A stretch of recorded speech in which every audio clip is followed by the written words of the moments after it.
Good morning, Robert Scribbler filming south and east from Jeanette's Pier at some 2-foot waves rolling in off the North Atlantic Ocean. We've got some pretty stiff southwesterly winds.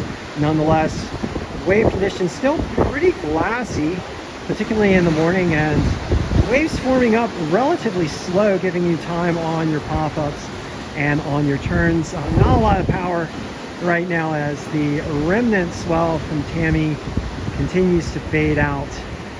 But nonetheless, still some good waves to be had here on this Monday, October the 30th.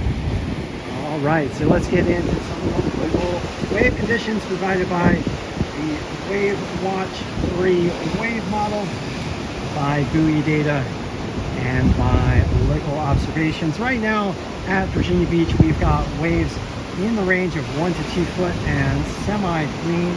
Here at Nags Head, 2 foot and pretty clean, with 2.1 foot swell coming in from the east at 9 seconds. Southwest winds pretty stiff at 15 miles per hour. The angle of the southwest wind's not enough to cause the waves to get choppy, so we still have some pretty clean conditions here. Air temperature 67 degrees, ocean water temperatures probably about 66 degrees. Next tide across the Outer Banks, low tide coming in at between 2:30 and 3:10 p.m. Down south at Rodanthe, we've got 2 foot plus waves and clean conditions with an easterly swell at 2.3 foot and 9 seconds. Southwest winds strong at 17 miles per hour. Air temperatures 67 degrees. Ocean water temperatures 70 degrees. And then at Buxton, 2 to 3 foot waves, semi-clean conditions, swell out of the east at 2.5 foot and 9 seconds. West-southwest winds at 17 miles per hour. Air temperatures of 69 degrees. Ocean water temperatures a bit warmer at Buxton at 72 degrees. And last of all, at Frisco, 2 foot waves and choppy conditions. Looking at the weather for the Outer Banks, we've got a front moving in from the northwest, which will bring us some strong northerly winds starting out at north and northeast and then shifting to the northwest over the coming days. And so we're looking at more chop, unfortunately, rougher conditions. We do have a disturbance off the Bahamas with a 20% chance of developing into a tropical cyclone over the next 7 days.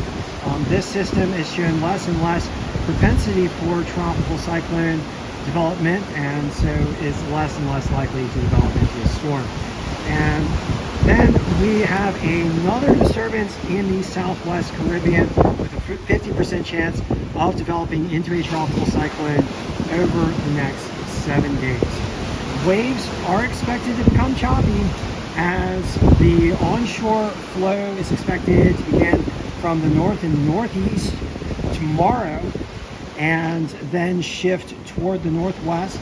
And this shift between north, northwest, and northeasterly winds is expected to continue all the way through Friday, and we're expected to see choppy conditions through those days. Despite the fact that the waves are choppy, you're still likely to be able to find some rideable days. So just because it's choppy and poor conditions doesn't mean the waves are unrideable. It just means the waves are more challenging conditions out there, and certainly still get some practice in some challenging waves. All right, and yesterday I did talk about a recent study. We are here on the Outer Banks, which is a very vulnerable section of coastline to the impacts of climate change driven by fossil fuel burning.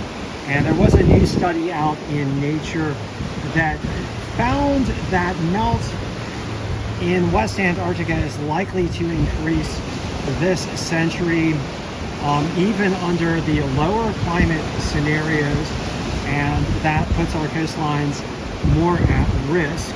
The risk of collapse for the West Antarctic ice shelf, according to this study, does appear to be rather higher, and that does put a finer point on both the need to rapidly deploy clean energy to defend those regions that we can protect, and also to prepare to try to defend against and or adapt to the impacts of climate change.